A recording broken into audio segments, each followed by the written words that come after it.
Nate stand up in the front here and address the audience, and trying to make it clear who you're asking when you ask the question.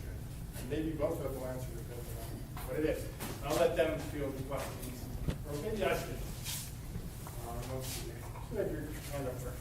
I have a question for Dr. Porter. So is atrazine and glyphosate the two main pesticides used in agriculture in Wisconsin?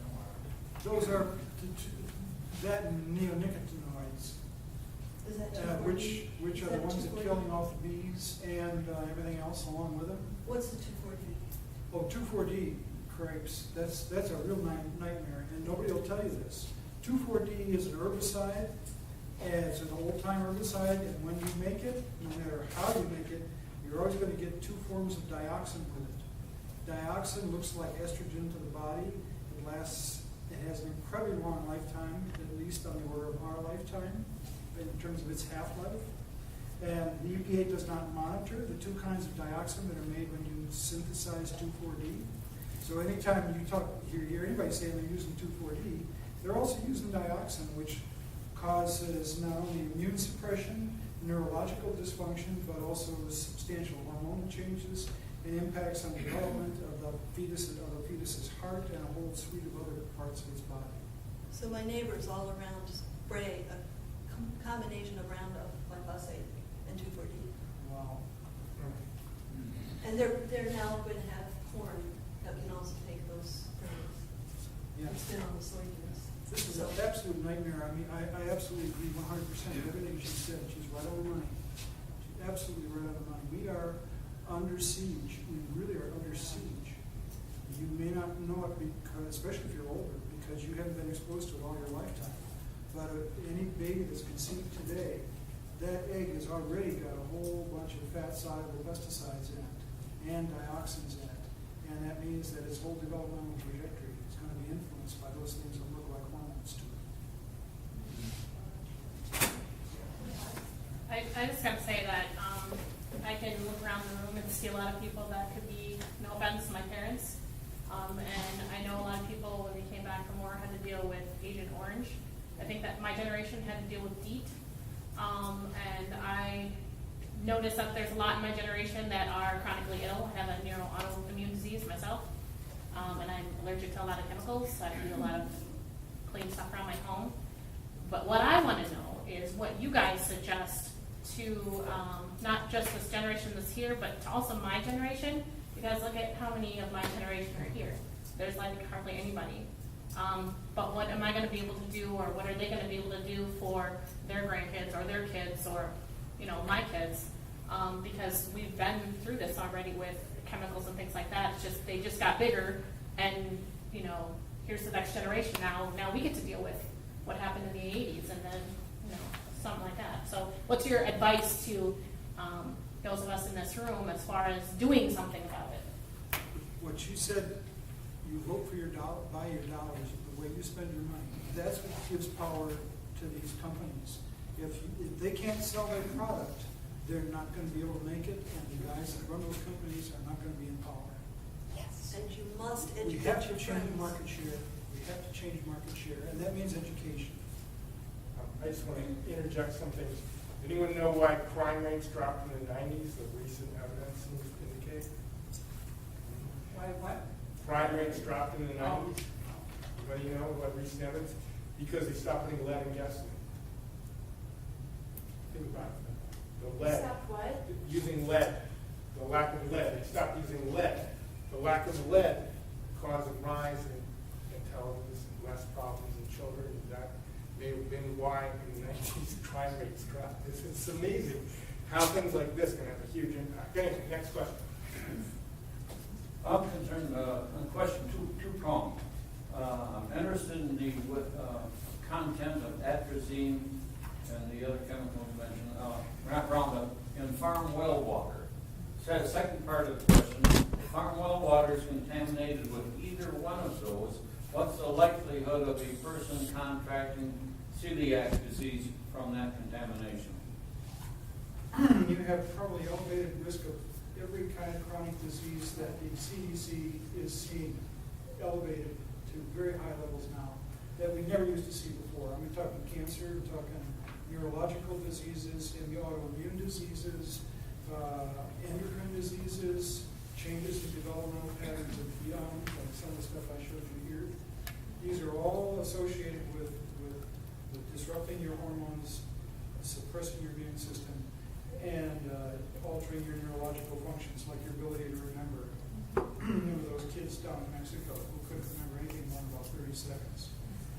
We have reverse osmosis on our drinking water at home. We have to. We have a very good water supply too, a filter, even in town, because even the pipes that deliver this stuff to you can be delivering lead to you because of the ancient solder that's on the junctions of the pipes underground. We got a notice 15, 20 years ago from the local water supply in Madison saying, whoops, we just discovered from some monkey studies down in the primate lab that the levels of lead that we thought were okay in the drinking water in the city are too high now because the monkey studies show that it can alter brain development. And oh, by the way, it'll take us probably 10 or 15 years to get this fixed. We can't get our water back. We trash our water. No, we We cannot get already it. do. So, we let this stuff happen. In Europe, 12 years ago, they banned atrazine. They measured the amount of atrazine in the groundwater at that point. They went back this year and measured it again. It was exactly the same concentration. But our government's gonna let this big ag stuff just go right ahead out there and contaminate our groundwater. So, and if it's not that, it's mining. So we've got to fight. We've got to stand up for the water.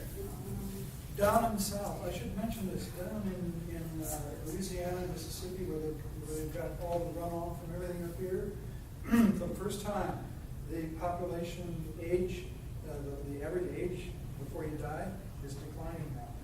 They're actually, and the frequency of immune and neurological and hormonal dysfunctions and premature births, man, ICUs for kids, for newborn babies, it's just exploding. I mean, if you're an ICU neonatal physician, you're going to make a lot of money in the next 20, 30 years. It's happening. That's why Paul Winchester got into this, because he's in that area. And he just saw this whole thing just going through the roof. Okay. Sorry. We waited, yeah. Well, I had a couple questions. One is, where is the headquarters of the Monsanto Corporation? And number two, St. Louis. St. Louis. And number two, I would assume that that's a very powerful lobby, which is giving a lot of money to the people in our Congress, right? Oh, yeah. The Senate and the House Agriculture Subcommittees, those are the key places. The Senate and the House Agriculture Subcommittees control the budget of EPA. When EPA starts getting too rambunctious, one of the staffers from the guys that are in there are supported in their re-election campaigns because we don't have no limits anymore, right? And so they say to the EPA, well, you're doing a wonderful job this year. It's just fabulous. We're so happy for you. It's obvious we'll be able to not have to give you so much money next year. And all of a sudden, the EPA just... Who's the chairperson of the Agriculture Committee? I don't know who it is right now, but I will say one thing, that there has been at least some little progress in this particular administration in that direction, especially lately. Farm Bill something. A we related- just mentioned too. On a related topic, it was mentioned the Monsanto Protection Act. But could you explain that? Because I'm sure not everybody knows what that is. That's an outrage. What it does is it says, no Who's matter what proposing happens, it? Monsanto is not responsible. Who's proposing it? What's the status? It's passed. It's passed, right, make it clear, not everyone knows, it just passed. And It was tied to a budget bill. But go ahead. I'm sorry, go Yeah, ahead. no, that's fine. Could you read? Go ahead, just, I didn't mean to, what is it, though? Describe it. What did it do? I'm trying to remember exactly what the language is, but basically, it's legislation that prevents Monsanto from being sued, I think it is. Yes, it's a blanket immunity. Yeah. of Yeah, blanket Monsanto immunity. For any legal. Yeah, absolutely. It's against every form of law principle we have in this country. Because they know. They know. They know they're making us sick. Yeah. They know it's coming down to it, and people will be suing them soon, like we did the tobacco company. Yep, exactly. They're trying to get out from under it before it happens. Yeah. Okay. I would like to personally thank both of you for your presentations. Your presentation was probably the best I've seen, that explains the real hazards very well of genetically modified seeds and Roundup and all these things, how serious it is that they're affecting us. And if we don't do something, we'll be extinct. And before that, we'll be taking care of a lot of sick people while we're sick ourselves. And that picture that you showed of that child with the intestines on the outside of the body was what our Vietnam vets were coming home when they were exposed to Agent Orange in Vietnam. Which is, those chemicals are just now transferred to the farm. Yes. Yeah. I remember a Vietnam vet's spouse telling me that her husband's intestinal tract and stomach was turned inside out, and he bled to death. Your gut, that's where it first reacts to toxins. Yes. And I want to share with you, my husband and I were farmers, and we farmed for 33 years, and we transitioned from commercial, traditional farming to organic farming. And we bought 2 farms side by side, and when the 2 farms were separated by a very wide row of big, huge old trees, so that we could work the land across, we took the whole tree line out. And I had a tractor, I spent a lot of my life on a tractor, that would heat up. And so I would have to let it cool. I would have to stop in the middle of the field and let the tractor cool. And so I was reading a book called First Do No Harm by a medical doctor who suffered in his early 30s from a heart attack. And he talked about the condition of the soil because of commercial farming. So when my tractor would heat up, I'd spend my time reading that book. And he talked about the soil being so soft where it wasn't polluted with chemicals. And so I went down in the tree line and walked around, digging around in the new soil that we were just using, and it was just like that. So soft and full of earthworms, and it was just so fresh. And on both sides, where chemicals were used on those lands, it was hard and dry and cracked and no earthworms. It was a dead soil. So I know exactly what you're talking about. And one more thing. Vernon Hirschberger, I don't know if you've heard about him, but he's an Amish organic farmer up in Loganville, Wisconsin. Just went through 3 years of harassment for selling raw milk and raw food products. And he had a trial, finally, a few weeks ago, and I attended every day of that trial until 1 o'clock on a Saturday morning when the jury came back with a verdict. And he was charged criminally on 4 counts.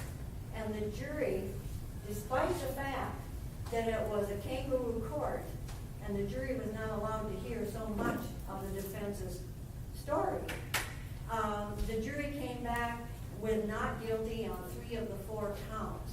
Tomorrow, Vernon's sentence is going to be heard in Bearview, so a group of us are going up to hear the sentence for the 1 count that he was found guilty of, which was refusing to hold the food that the government told him he couldn't sell anymore. He couldn't see letting it spoil, so he made sure people got it.